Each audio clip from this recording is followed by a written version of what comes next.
create detailed images of bone and soft tissue. Does a CT scan show?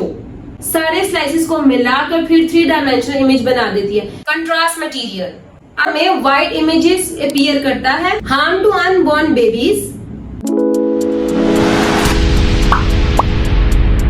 Assalamualaikum. Welcome to Imaging Tech Studies. Now we are studying about what is CT scan.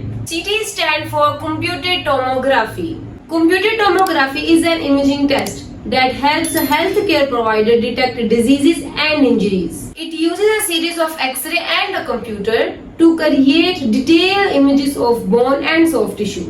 CT scan is a painless and non-invasive. CT scan को एक और नाम से भी जाना जाता था, cat scan, computer axial tomography. CT scan imaging test की एक टाइप है, जैसे एक्सरेज होता है. इसमें भी इनसाइड बॉडी स्ट्रक्चर्स हमें नजर आते हैं. एक्सरे में क्या होता है कि ये 2D इमेज क्रिएट करता है, जबकि CT scan cross sectional images लेता है. कन्वेंशनल एक्सरे में क्या होता है कि एक फिक्स्ड ट्यूब होती है जो एक डायरेक्शन में एक्सरेज पास करते हैं. एक्सरेज क्या करता है, 2 डायमेंशनल इमेज क्रिएट करता है. एक्सरे की अगर आपने मुकम्मल डिटेल देखनी है तो डिस्क्रिप्शन में मैंने लिंक दिया है. CT स्कैन में क्या होता है कि एक्सरे ट्यूब फिक्स्ड नहीं होती, वो रोटेट होती है 360 डिग्री के एंगल में. CT स्कैन में डिटेक्टर्स लगे होते हैं, बिल्कुल एक्सरे के ऑपोजिट साइड पे डिटेक्टर्स लगे होते हैं. एक्सरे प्रोड्यूस होती है, फिर पेशेंट से जैसे ही वो पास करती है तो क्या करते हैं डिटेक्टर्स, वो रेस को पिक्ड अप कर लेते हैं और ट्रांसमिटेड कर देते हैं कंप्यूटर को. एक्सरे ट्यूब जैसे रोटेट करती है, ठीक है, वो इंडिविजुअली तो 2 डायमेंशनल इमेज बना रही है, ठीक है. जैसे ही वो सारी रोटेट कर लेगी, सारे स्लाइसेस को मिलाकर फिर 3 डायमेंशनल इमेज बना देती है. इसी को हम कहते हैं क्रॉस सेक्शनल एरियाज लेती है. इधर से भी लेती है, इधर से भी लेती है, इधर से भी, मतलब 360 एंगल पे रोटेट कर रही है ना एक्सरे ट्यूब, तो वो हर जगह से वो रोटेट होकर वो 2 डायमेंशनल इमेज ले लेगी. वो सबको मिलाकर फिर हमारे पास 3 डायमेंशनल इमेज क्रिएट हो जाती है. देन हमारे पास इमेज स्लाइसेस शो होते हैं कंप्यूटर के डिस्प्ले में. हम फिर उस इमेजेस को देखकर अच्छे से एबनॉर्मलिटी देख लेते हैं कौन सी है, फिर प्लान कर लेते हैं. फिर इसी तरह से फिजिशियन जो है, रेडियोलॉजिस्ट है, वो ट्रीटमेंट कर देते हैं. इस तरह से फिर हमें इमेजेस डिटेल एबनॉर्मलिटी कोई हो हमें दिखा देती है. कोई भी डिजीज हो उसको हम अच्छे से डायग्नोज कर सकते हैं. अब हम देख लेते हैं what does a CT scan show. CT scan bones, muscles, organs, blood vessels की पिक्चर्स लेता है. CT स्कैन डिटेक्ट करता है इंजरीज को और डिजीजेस को. CT स्कैन हम क्यों करते हैं? CT स्कैन हम इसीलिए करते हैं कि इसमें हम मसल्स और बोन डिसऑर्डर्स को डायग्नोज कर सकते हैं, जैसे बोन मैरो और bone fractures, tumour, infection, blood clot की लोकेशन का पिन पॉइंट हम CT स्कैन में देख सकते हैं कि ट्यूमर कहां से लेके कहां तक है. CT स्कैन के थ्रू हम लोग गाइडेड प्रोसीजर्स भी कर सकते हैं, जैसे कि सर्जरी, बायोप्सी और radiation therapy. Cancer, heart diseases, lung nodule, liver message, इन सब को डिटेक्ट करने के लिए भी हम CT स्कैन कर लेते हैं. और प्रोसेस ऑफ डायग्नोसिस भी चल रहा हो तब भी हम CT स्कैन करते हैं. लेकिन इस टाइम CT स्कैन का सबसे ज्यादा यूज इंटरनल इंजरीज या इंटरनल ब्लीडिंग होती है, उनको डिटेक्ट करने में हेल्प करता है. How you need to prepare for CT scan. हमारे पास CT स्कैन का कोई पेशेंट आता है, हम उसे कैसे प्रिपेयर करते हैं. सबसे पहले पेशेंट आता है, हम उनको बताते हैं कि CT स्कैन करवाने से पहले 3 से 4 घंटे पहले आपको भूखा रहना है. सिर्फ और सिर्फ पानी पी सकते हैं आप, और सारी मेटेलिक ऑब्जेक्ट्स रिमूव करनी है, जैसे कि बेल्ट, ग्लासेस और कोई भी मेटेलिक बटन्स लगे होते हैं शर्ट पे, वो भी नहीं लगे होने चाहिए. किसी भी किस्म की ज्वेलरी नहीं पहनी होनी चाहिए और बिल्कुल कंफर्टेबल कपड़े पहने होने चाहिए. Prepare child for a CT scan. बच्चों का CT स्कैन करना थोड़ा मुश्किल है क्योंकि वो मूवमेंट बहुत ज्यादा करते हैं. CT स्कैन के दौरान बच्चों के मूवमेंट का बहुत ज्यादा ख्याल किया जाता है क्योंकि बच्चे बहुत हिलते हैं. अगर बच्चा कंट्रोल में नहीं आ रहा तो फिर हम बच्चों को एनेस्थीसिया देकर CT स्कैन करवा लेते हैं.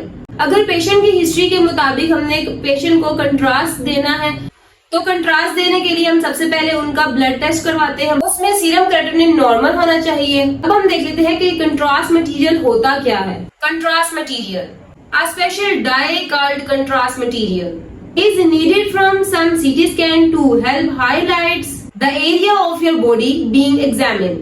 कंट्रास्ट मटेरियल एक्सरेज को ब्लॉक कर देता है तो हमें व्हाइट इमेजेस अपीयर करता है.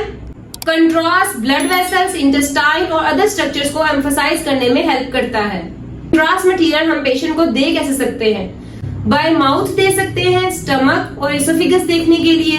कंट्रास्ट बाय इंजेक्शन भी दे सकते हैं. वेन में इंजेक्शन लगाते हैं, gall bladder, urinary tract, liver, blood vessels देखने के लिए, बायोनीमा कंट्रास्ट इंसर्ट करते हैं रेक्टम के थ्रू, इंटेस्टाइन देखने के लिए।